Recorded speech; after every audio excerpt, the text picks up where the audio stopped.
आज मान्यवर केन्द्रमंत्री माने एवं राज्यर मुख्यमंत्री उपमुख्यमंत्री समस्त विधायक एवं पार्लियामेंट सदस्य आमर मंडल स्तर आरंभ कर जिला स्तर पर्यंत समग्र राज्यर कार्यकर्ता माने जो उच्छ्वसित संबर्धना देले से संबर्धना वास्तव में आज सभा सेठी है मान्यवर मुख्यमंत्री एवं केन्द्रमंत्री माने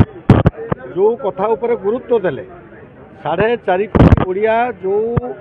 विश्वास रखिकी भरोसा रखिकी भारतीय जनता पार्टीर डबल इंजिन सरकार प्रति आस्था रखिंट प्रकट कर केन्द्र में माननीय मोदी जी सरकार और राज्य में माननीय मोहन माझी नेतृत्व में राज्य सरकार ये दी सरकार किभली भाव में लोक मान समर्पित होगी कार्य करेंगे एवं जहाँ जहाँ संकल्प पत्र रे भारतीय जनता पार्टी तार निर्वाचन इस्ताहार उल्लेख करथिला से सबको करने प्रथम कैबिनेट किभली कार्यक्रम आरंभ होइछि 4 द्वार जगन्नाथ मंदिर खोलिबा कथा हो 500 कोटी टका कर्पस फंड दबा कथा हो मंदिर को तापर 3100 टंका धान क्विंटाल चाषी मानकर प्रोक्योरमेंट कथा हो कि आपण 50,000 टंका महिला मानकू जो सुभद्रा योजना रे भाउचर दबा कथा हो ये सब कथा उपर मोहर लगी सारी प्रथम कैबिनेट रे एवं आगामी दिन में आउ केते संकल्प पत्र रे हमर बिंदु रखा जाइछि साधारण लोक मानकर उन्नति पे लोक मानक सेवा करने सेवा सुशासन गरीबा कल्याणकारी योजना को सबुठो तले थिबा लोकटी पाखे पहुँचापी जिते संकल्प पत्र उल्लेख कराई से सबको किभली कार्यकारी करा जिवो एक उत्तरदायी सरकार हिसाब रे एवं लोक मानकर सरकार हिसाब रे लोक मानक पाखकू शासन जीवो से आज सबु प्रकार आलोचना है एवं सबू नेता मंत्री माने से विषय उल्लेख कर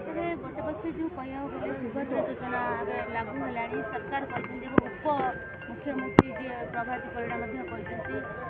गोटे मास सेप्टेम्बर 17 तारीख रे मानवर प्रधानमंत्री ये 3 दिन तले मानवर मुख्यमंत्री जो जाइए समस्ते प्रधानमंत्री को भेटला बेले से आग्रह कर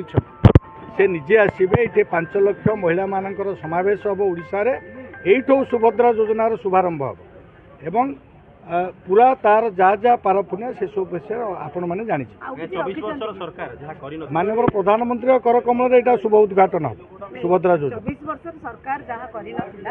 एबे नुआ सरकार आसिला तो आपण माने महिला मानक पई किछि उन्नतिकरण अधिका करिवे कि निश्चित भाव में विकसित भारत वर्ष पे जो स्तंभ रखाई 4टा स्तंभर विकास से कृषकर विकास महिलार विकास युव वर्गर विकास एवं जो माने गरीब वर्ग अच्छा आदिवासी हरिजन पिछड़ा वर्ग मध्यवित्त वर्ग यही मानकर विकास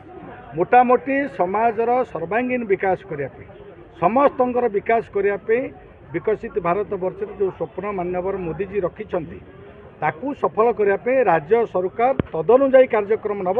एवं सबू आग को आप देखिए खाली जोटा संकल्प पत्र कहला नुहे आहरी किसी कथा योजना करी किभली लोक मैंने से उपकृत हे साधारण लोक मानकर सरकार यहाँ हम लोक मैंने किभली भाव में ए सरकार बेनिफिट पाइबे सबु वर्गर लोक सबुठ तले थिबा लोकटी अंत्योदय आमर फिलोसफी भारतीय जनता पार्टी माननीय दीनदयाल जी कहते तेणु से अंत्योदय पे ए सरकार संकल्पबद्ध सबुठ पछरे थिबा लोकटीर हाथ धरिकी ताकू समाजर मुख्य स्रोत किभली सामिल करा अर्थनैतिक सामाजिक राजनैतिक सांस्कृतिक सबू दृष्टि ताकू समाजर मुख्य स्रोत में सामिल करार दायित्व भारतीय जनता पार्टी गोटे कथा कि बीएसवाई आपनकर आयुष्मान जो योजना आसुची डिफरेंस कौन रहुची आयुष्मान भारत योजना वर्तमान लागू हम ये राज्य सरकार भयर लागू करूनुला काले से लागू करदे लोक मैंने जानीजे ये बीजेपी योजना बीजेपी की भोट देदेवे ये लागू करूनुला बर्तमान से सबू सबू हॉस्पिटल रे जोटा कहले फरक कौन आपण समग्र भारत वर्ष रे जेकोसी हॉस्पिटल रे कभर हम आयुष्मान भारत योजना जोटा बीएसकेवाई हो लिमिटेड हॉस्पिटल रे थिला बहु जगह ता भी ठीक रे कभर होनुतला से जाबतीय दुर्नीति होउतला से 10,000 टका 20,000 टका बेनिफिट पाइला 5 लाख बिल होउतला मु बारंबार कही किस रे से कथा होउतला कोटे किम्स रे मो निर्वाचन बेले भी से कथा ही उल्लेख करछि आदिवासी भाई मान को आनिक किभली शोषण किम्स होउतला सेटा कम टंकार माने चिकित्सा करे कि अधिका टंका बिल करे बीएसके नारे नउथले 24 वर्ष सरकार भीतर जो कलंकित सब नेता माने थिले ବିଜେଡି ନେତାମାନେ ଥିଲେ 24 ବର୍ଷ କେଳେଙ୍କାରୀ ନେତା ଯେଉଁମାନେ ଥିଲେ ଜଣ ଜଣଙ୍କର ଗୁମର ବର୍ତ୍ତମାନ ଖୋଲିବାରେ ସେଟା ଆପଣମାନଙ୍କର ଦାୟିତ୍ୱ, ଆପଣ ଖୋଲିବେ ଆଉ ଆପଣ ଖୋଲିବେ, ଲୋକ ଜାଣିବେ, ସେଟା ଲୋକଲୋଚନକୁ ଆସିବ ବାସ୍ତବରେ କ'ଣ ଚାଲିଥିଲା, ଏଇଠି କ'ଣ ତାଙ୍କର ଭିତରି କାରବାର ସବୁ ଥିଲା, ସେ ସବୁ ଆସ୍ତେ ଆସ୍ତେ ଆସିବ ବାହାରକୁ ଆସିବ, ନିଶ୍ଚିତ ଆସିବ। ଧନ୍ୟବାଦ।